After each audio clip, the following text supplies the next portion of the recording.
Hello everyone, hope you're doing well. We are back having a look at the Q&A with Vyacheslav Bulanov and all of the community questions. Now it's time to have a look at RBEC and for them once again to say why it doesn't come back, which is not enough people played it or are interested in it. And by the way, I haven't watched all of this Q&A, it's just these questions have been brought up millions of times previously. So yeah, we're just treading old ground. As always, if you enjoy the content, make sure to subscribe and like the video. Let's get started.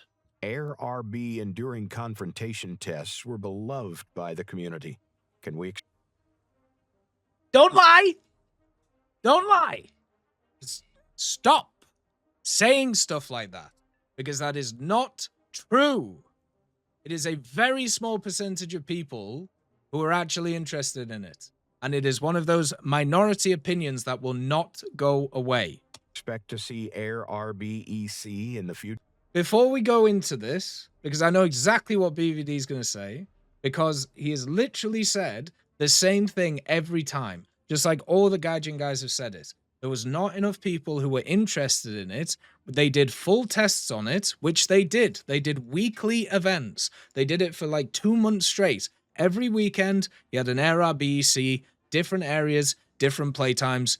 As a person who played all of them, nobody played it. It ended up with a very small amount of people playing it, and that's it. And when you look at it in the grand scheme of things, it's tiny. Is it worth bringing back as like maybe a weekly thing or maybe something to try 1 or 2 times? Sure. Why not? Because what's going to happen is it'll at least test maybe the community is completely changed. I highly doubt it, but you never know. You know where we also already have RBEC? Are the top echelons of the game in jets, and people literally do this, bonk, and then kill each other, and then the game's over, and you're just flying around for 20 minutes not doing anything. Sure. We're not planning to replace the current Air RB with an RB version of Enduring Confrontation or somehow mix EC into the regular random battles. We've already tried adding EC-style missions to Air RB as a separate event, but they didn't gain much popularity among players. No way. Are you telling me you are saying the same thing that you've said for 5 years already? That people just refuse to listen to and completely believe the opposite? So it's not really our decision. It's just the reality shaped by player experience and preferences. Which is why when you say, beloved by the community, it is in fact not true. Because the vast majority of the community, 99% of it, never actually played it. That said, we completely understand that some players are interested in trying something fresh, something new, and we are already working on that something, a new mode in fact. It's called Aerial Warfare. Are there any plans? Hopefully we hear more about this game mode in the future, but at least from the way that he talks about it later on in this Q&A, because I saw a snippet of something talking about it, it seems like it's going to be more of a collection of different styles of missions which you kind of push forward with, and then like maybe they're all interconnected in this map thing, and then I don't know, we'll see what goes on. Plans to introduce more WW2 vehicles to make mid-range BRs more diverse.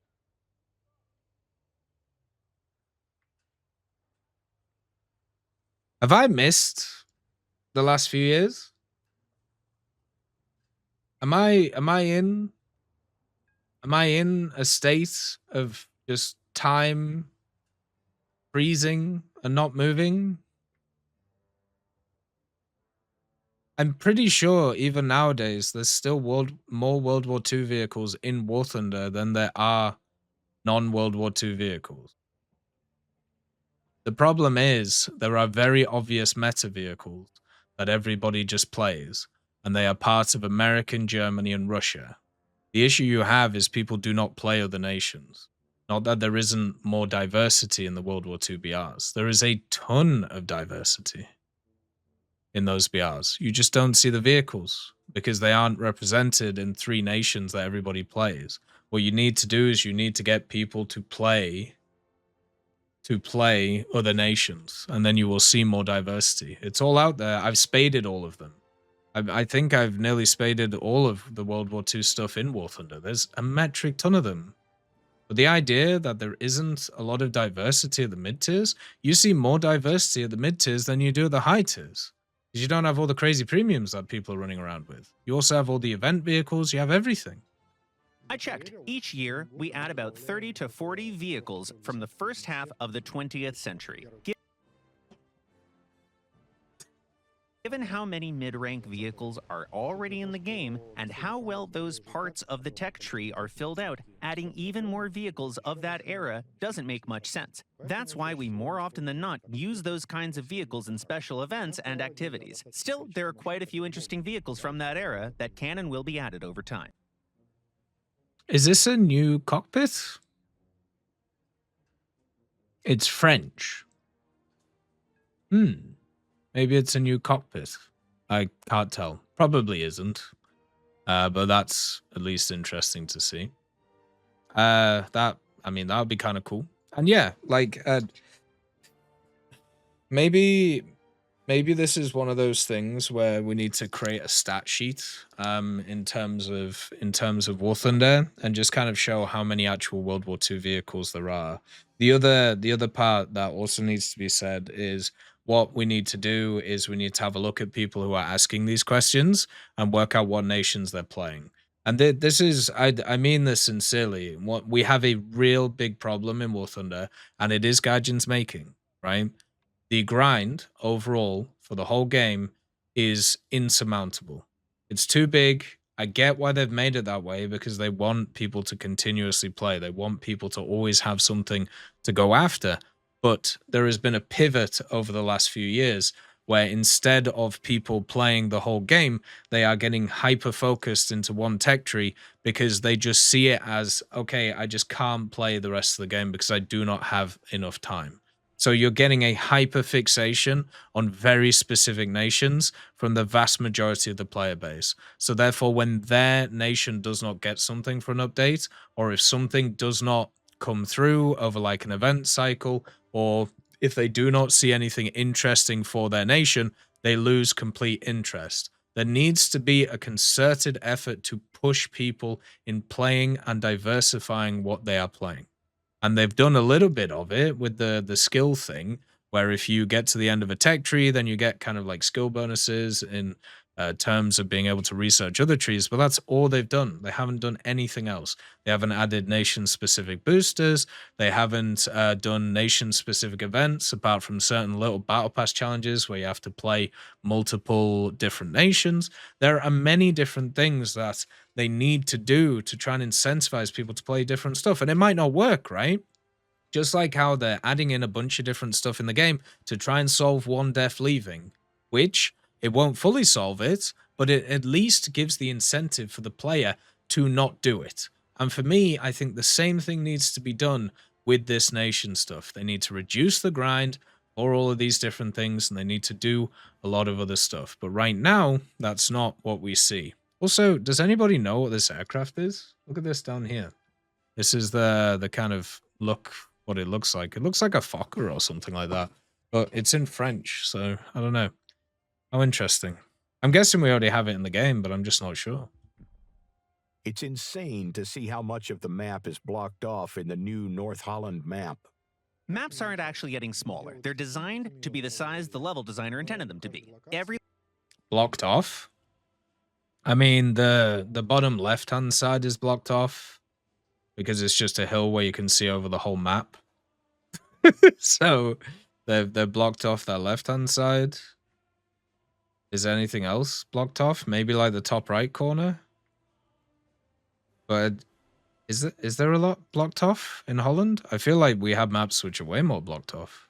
Location has a mission variant that uses the full map area. The missions that look smaller than usual, the ones people use. Are we literally talking about a conquest battle where like they put like the restricted areas on the sides to try and focus single combat?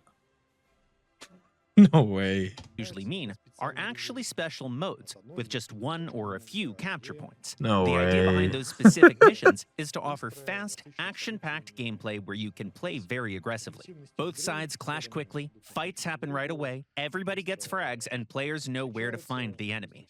The time between spawning and spotting your first target is short on purpose. That's why these modes, built with this specific gameplay in mind, use a limited play area. The whole idea is to keep players focused on fighting each other so that they get all that action instead of just spreading out all over the map, because that slows everything down. But that's just one type of mission available to you. So it's not accurate to say that maps themselves are shrinking. In fact, those smaller mission variants have a much lower chance of appearing in matchmaking compared to regular missions, so they're actually quite rare. So for me, I think Conquest, which is what he's talking about, is the worst game mode out of the three.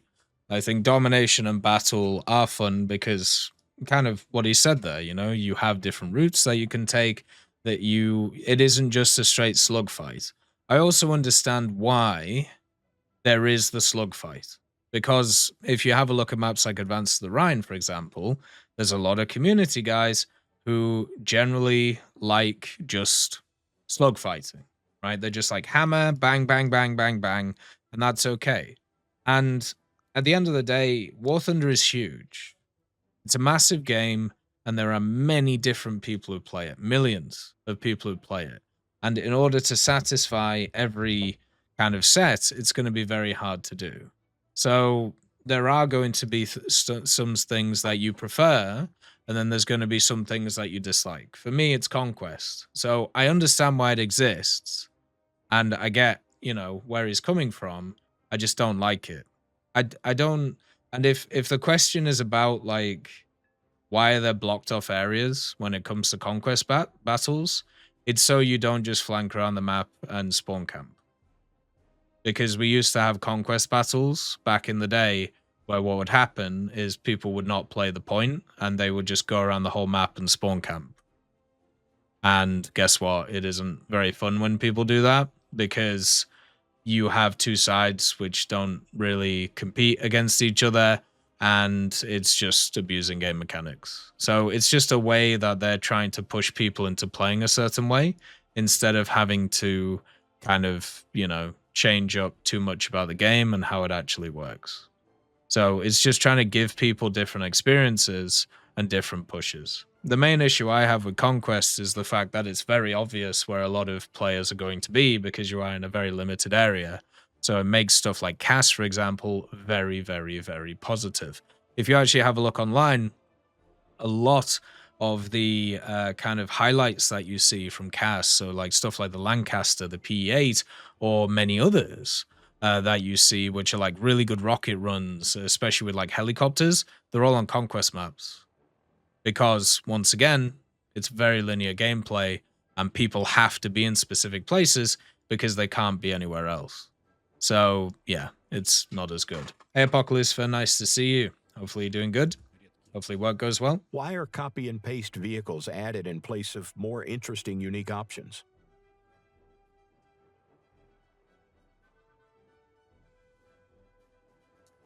Right. They're not. It's very weird.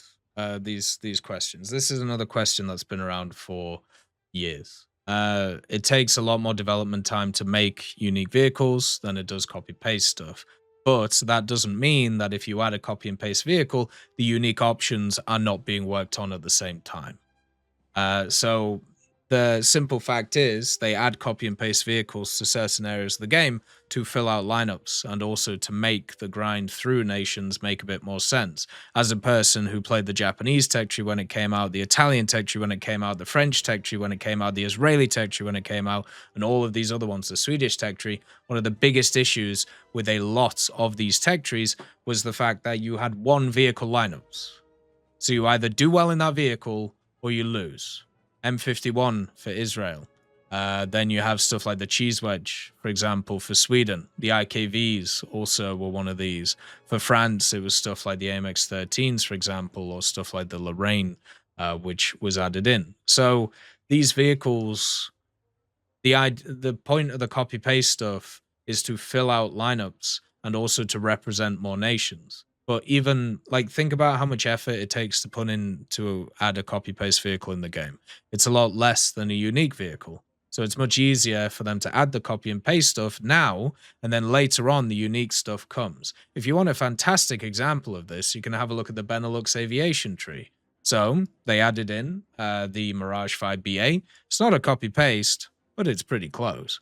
Then you have the F104G there. Once again, same deal. You have stuff like the Sea Fury, I think it is, And then also a few of the vehicles that are very similar. The Spitfire, for example, has a new camo in a different tech tree, but it's pretty much a copy and paste.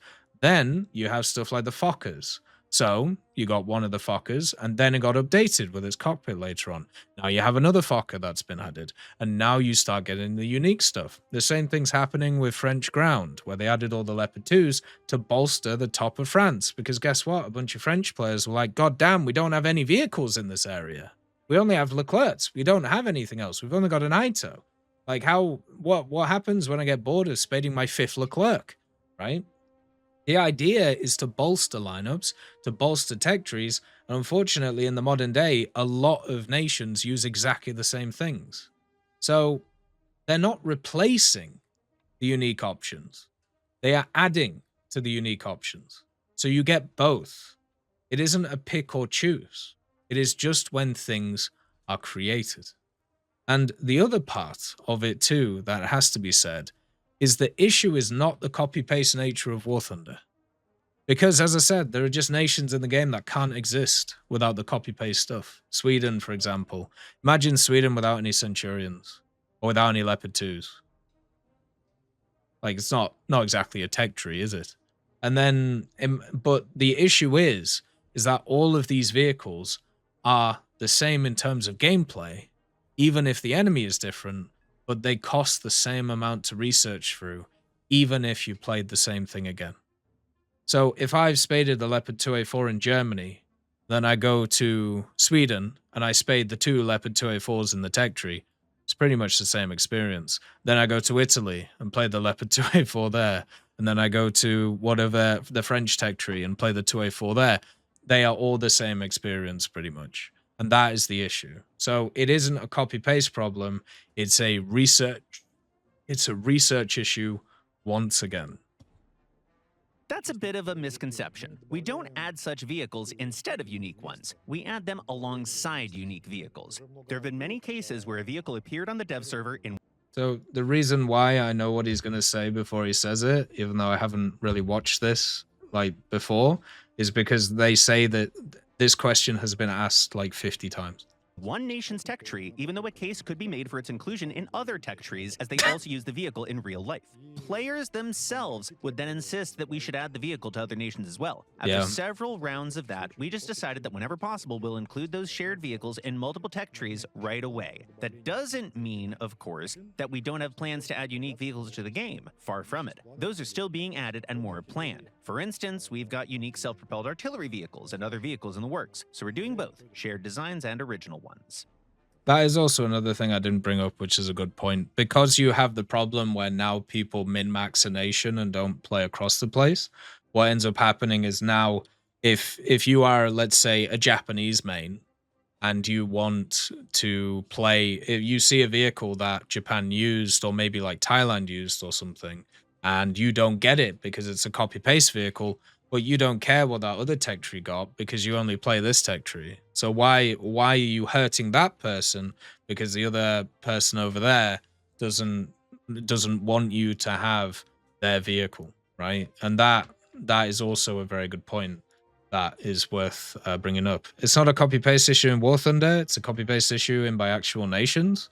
It's part of it, yeah. Like, one of the most eye-opening things for me, like a few years ago, when all of this stuff started, I had a look at a spider diagram of the Leopard 2. And I'll try and find it. It's on my PC somewhere. And maybe we'll do a video around it. But somebody made a spider diagram of all of the different versions of the Leopard 2 and all of the different countries that used it. And also how many of them named them all different, right? And there are just hundreds of the damn thing. And in War Thunder, all of the little changes and little updates and all of this would not make any difference, at least at the moment. So it's just wild, like when you actually look at it in a real life perspective. How is work on the World War mode progressing? When can we expect it to launch? Oh no. The World War mode is in continuous, steady, though not very fast development. We share news and updates when we can, and return to work on it from time to time. At the same time, we're currently prioritizing new mechanics and improvements for the main game. In other words, changes that affect the majority of players. Just recently, we talked about our plans for developing aerial warfare and ran several playtests, including SEAD and strategic bombing playtests. In the future, these and similar modes could become special events within the aerial warfare system on the global map. See, once again, he's just added something in there. So he mentioned this new mode earlier, aerial warfare mode. And then he's just said, as also, that's a great freeze frame of BVD. He's looking into your soul there. But he said that this aerial warfare will have a world map with individual modes. See, I've talked about the idea of something that I've wanted to see in War Thunder, which is some kind of world map. To be honest, they've done it in Active Matter, just not as an actual world map. They've done it as a set of nodes on a map where you have different squads or different clans which are fighting for these different places to gain superiority over the area. So therefore you can get more rewards for it. It's kind of like the end game of Active Matter in terms of the PvP stuff. If War Thunder did something similar, but set up kind of like this huge scenario where you play different modes each week or each day, and you conquer different areas, and then you push forward your squadron.